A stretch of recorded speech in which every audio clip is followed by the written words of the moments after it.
வணக்கம். இப்போது நாம் எடுத்துக்கொள்வது பாகை முறையில் வருட பலன் பார்ப்பது எப்படி என்று பார்ப்போம். இது மிக மிக எளிது. ஒருவர் தமிழ் மாதம் எந்த மாதம் பிறந்தாரோ அந்த மாதத்தின் சூரியனின் நிலையை கொண்டு பலன் பார்ப்பது. தமிழர்கள் தனக்கென ஒரு பாணி வைத்து பலன் பார்ப்பார்கள். அந்த மாதிரி உதாரணம், ஒருவர் புரட்டாசி மாதம், அவர் அந்த 30 நாளில் எப்போ வேண்டுமானாலும் பிறந்திருக்கலாம். அதனை பற்றி கணக்கில் கொள்ள தேவையில்லை. இது ராசி பலன் பார்ப்பது போல். ராசி பலன் என்பது சந்திரனை வைத்து பார்ப்பது, இது சூரியனை வைத்து பார்ப்பது.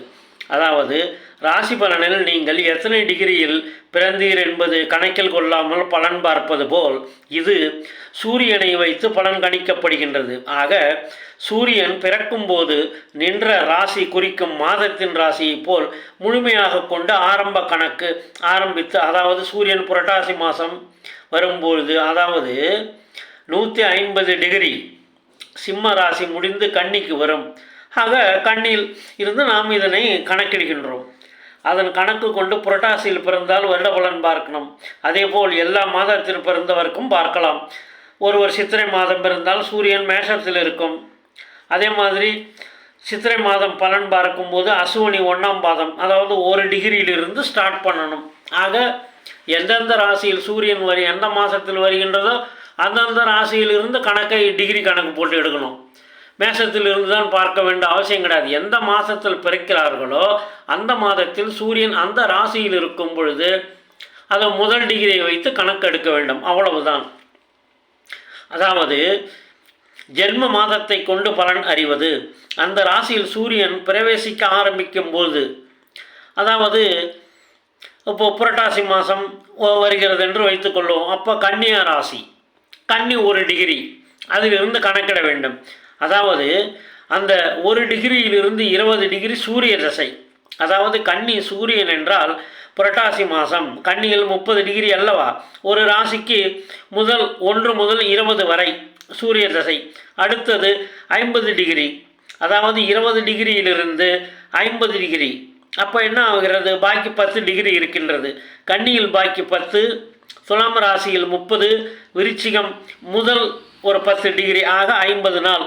அடுத்தது சந்திர தசை, அடுத்து 28 டிகிரி, அதாவது விருச்சிகம் முதல் 10 போக பாக்கி 20. விருச்சிக ராசியில் 20 டிகிரி, தனுசில் முதல் 8 டிகிரி, ஆக 28 டிகிரி செவ்வாய் திசை.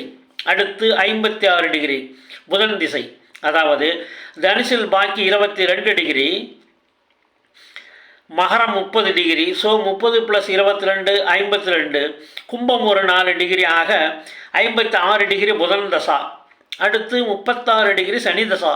அதாவது கும்பத்தில் 26, மீனத்தில் 10, ஆக 36 சனி தசா.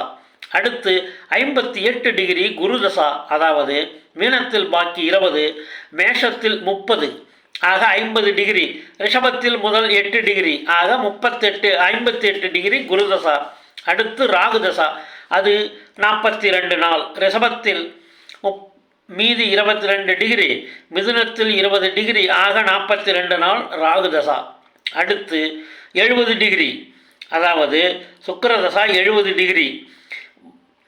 அது பாக்கி 10, கடகத்தில் 30, சிம்மத்தில் 30, அதாவது மிதுனத்தில் 10, கடகத்தில் 30, சிம்மத்தில் 30, ஆக 70 டிகிரி சுக்கிர தசா. ஆக 360 டிகிரிக்கும் கணக்கு போட்டு பலன் பார்ப்பார்கள். இதை நீங்கள் டிகிரி முறையில் பார்க்கின்றீர்கள். இதை நீங்கள் நாட்களாக கன்வெர்ட் பண்ணால் உங்களுக்கு ஈஸியாக இருக்கும். அதாவது கன்னியா ராசியில் முதல் 20 டிகிரி 20 நாள் என்று கணக்கு கொள்ள வேண்டும். அப்பொழுதுதான் உங்களுக்கு புரியும், குழப்பம் இல்லாமல் இருக்கும். அப்போ நீங்கள் டிகிரி கணக்கு எடுக்கிறீங்க. சூரிய தசை 20 நாள், சந்திர தசை 50 நாள், செவ்வாய் தசை 28 நாள், புதன் தசை 56 நாள், சனி தசை 36 நாள், குரு தசை 58 நாள், ராகு தசை 42 நாள், சுக்கிர தசை 70 நாள், ஆக 360 நாளும் 360 டிகிரியாக அவர்கள் ராசியில் எப்படி மொத்தமாக சொல்லுகிறார்களோ அதே போல் இவர்கள் சூரியனை வைத்து மொத்தமாக சொல்லிவிடுகிறார்கள். இதன் பலன் என்னவென்று பார்ப்போம். சூரிய தசை 20 நாள் நடக்கும் பொழுது செலவு கவலை. சந்திர தசை 50 நாள் தனவரவு தர்ம சிந்தனை. செவ்வாய் திசை 28 நாள் நோய் ஆயுத வேடை. புதன் தசை 56 நாள் தனவரவு, சனி தசை 36 நாள் தாமதம் சோம்பல், குரு தசை 58 நாள் தனம் சொத்து வரவு, ராகு தசை 42 நாள் கட்டுப்படல் நிர்பந்தம், சுக்கிரதசா 70 நாள் எண்ணிய எண்ணம் ஈடேறல். ஆக இந்த சிஸ்டம் சூரியனை முன்னிறுத்தி பலன் காண்பதால் இது வெஸ்டர்ன் மெத்தேடு போல் ஓரளவு கரெக்டாக வரும். நீங்கள் பல மெத்தேடுகளையும் அப்ளை பண்ணி கற்றுக்கொள்ள வேண்டும், ப்ராக்டிஸ் பண்ணி பார்க்கணும். நீங்கள் கேஸ் ஸ்டடி பண்ணும் பொழுது எது உங்களுக்கு பொருத்தமாக வருகின்றதோ அந்த முறையை நீங்கள் தேர்ந்தெடுத்து கற்றுக்கொண்டு ஐயமில்லாமல் உங்களுக்கென்று ஒரு தனி வழியை அமைத்து கொள்ளுங்கள். எல்லோரும் அதைத்தானே செய்கிறார்கள். சிலர் ஓரை, சிலர் அஷ்டவர்க்கம், சிலர் வர்க்க சாட்டில் கில்லாடி, சிலர் வருஷபலன், சிலர் ஜெய்மணி சிஸ்டம், சிலர் கேபி சிஸ்டம், சிலர் பராசரர் சிஸ்டம், சிலர் நாடி ஜோதிடம், சிலர் ஜீவா சரீரா மெத்தட். ஆக உங்களுக்கு பெரும்பாலும் நாம் நமது ஜாதகத்தை நாம தான் கணிக்க வேண்டும். நமக்கு நம் ஜாதகத்தின் மீது உள்ள அக்கறை பிறருக்கு இருப்பது என்பது சற்று சிந்திக்க வேண்டும். ஏன்னா அவர்களுக்கென்று ஒரு தனி பாணி, அவர்களுக்கென்று ஒரு குறிப்பிட்ட டைம், அவர்களுக்கென்று எதை படித்து புரிந்து வைத்திருக்கிறார்களோ அது. ஆக இவை மூன்றுமே அதில் அவர்கள் செலுத்துவார்கள். அப்பொழுது ரெண்டாவது ஹெவி ரஷ் அப்பாயின்மெண்ட் வாங்குகிற டைமாக இருந்ததுனாலும் ஷார்ட்டாக முடிச்சுட்டு போனோன்னா வித்தின் ஆஃப் அன் ஹவர் நீங்கள் இவ்வளவு கணக்கையும் போட்டு பார்க்க முடியாது. கம்ப்யூட்டரில் இதெல்லாம் நீங்கள் ஃபீட் பண்ணி தட்டி வச்சுருந்தா டக்குன்னு அதை எடுத்து உங்களுக்கு முன் அனுபவம் இருந்ததுன்னா நீங்கள் உங்கள் மறுபடி போகும்போது தான் அது கரெக்டாக இருக்கும். நமது மனம் எப்பொழுதுமே என்னதான் அவர்கள் கணித்து சொன்னாலும் ஒரு குறை காணும் நிலையை காணத்தான் செய்யும். ஏனென்றால் நமக்கு அதன் மீது சிறிது சந்தேகம் வரத்தான் செய்யும். ஆக நாம முயற்சி செய்து நன்கு அதை கைதேர்ந்தவராக ஆனால் நாம் பலன் பார்க்கும் பொழுதுதான் அது நிதர்சனமாக தெரியும்.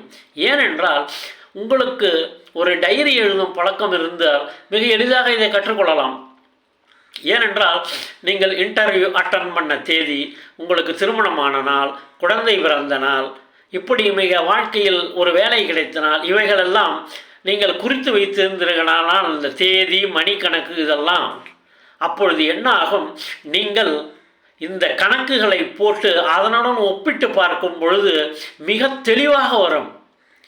அந்த ஒன்றையே நீங்கள் பிடித்து கொள்ளலாம்.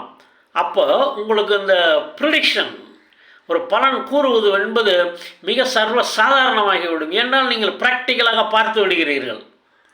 இதுவே நாம் மற்றவர்களிடம் கேட்கும்போது, ஏனென்றால் ஒன்றை உதாரணமாக ஏதோ ஒரு பொருள் இருக்கின்றது, அதை பற்றி ஒரு விமர்சனம் செய்பவர்கள் 100 பேர் இருப்பார்கள். இந்த 100 பேருமே அவர்களுடைய ஆங்கிளில் தான் அதை பார்ப்பார்கள்.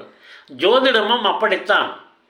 கிரகங்கள் போய் ஒரு வீட்டில் இருக்கிறது என்றால், நட்சத்திரத்தில் இருக்கிறது, ராசியில் இருக்கிறது என்றால் பொதுவாக அவர்கள் சொன்னாலும் சிலர் பார்வையை எடுப்பர், சிலர் டிகிரியை எடுப்பர், சிலர் நட்சத்திரத்தை எடுப்பர். இப்படி ஒவ்வொருத்தரும் ஒவ்வொரு ஆங்கிளில் பார்க்கும்போது பலன் மாறுபடும்.